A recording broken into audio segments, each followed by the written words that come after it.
Yeah, if only Gobsprakk was Sylvaneth. Thanks to all the patrons, especially the new patrons. Welcome.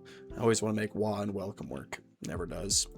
So, that's not the right thing. So, here's the thing. I was reading through the new Sylvaneth stuff, and I came across this. Once per turn army, reaction. Opponent declared a spell ability for a unit wholly within 30 inches. Make an unbinding roll of 2d6. If the roll exceeds the casting roll for the spell is unbound and its effect is not resolved. So it's make a regular unbind roll. Then inflict an amount of mortal damage on the caster equal to the difference between the casting roll and the unbind roll to a maximum of 6. This should be Gobsprakk's ability.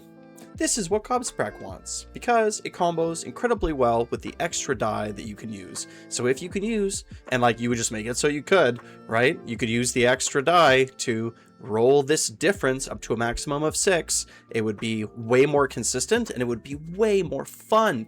Your opponent would sit there and be like, I don't want to cast, because if I cast successfully but barely, my opponent can just roll 3d6 and right, it's like, oh, like the casting roll is a 5 and what if I get a 5 and my opponent's like 10 with 3d6 and it's like 6 mortal wounds.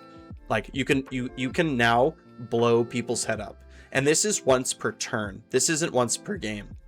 So if you had this ability and it would go with the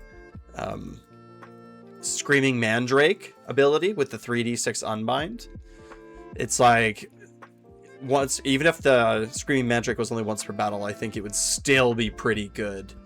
It's about the difference, you know what I mean? But with only 2d6, it doesn't make it that scary.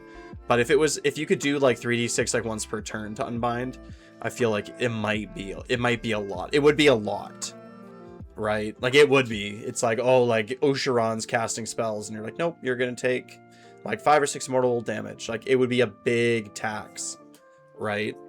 But maybe if the damage is only once, like the damage is only one time, it's not like every time you unbind, you know?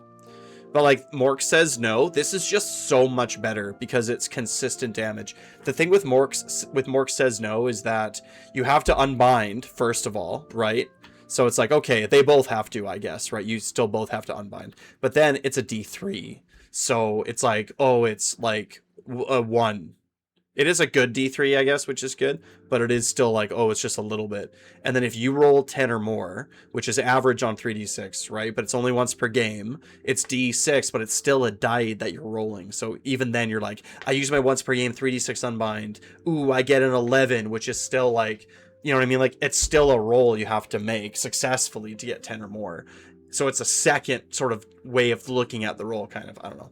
And then it's a D6. It's the D6 that really kills me, right? Because this is just that many mortals, right? You still have to do the couple rolls, right? Like, I guess they're the same in that regard, but it is like, oh, like, you rolled a 5. Cool, I'm going to roll 3d6. Like, oh, 11. Like, boom, your caster's dead. Like, I don't know. It's one less roll, because you would still then have to roll a d6 damage. Right, even like if you got an 11 on both sets of dice when you roll them, this is still a roll, but the other one just removes that roll entirely in exchange for like a ton of damage, right? Thank you. I gotta go, my dinner's ready. Like, subscribe. Wow.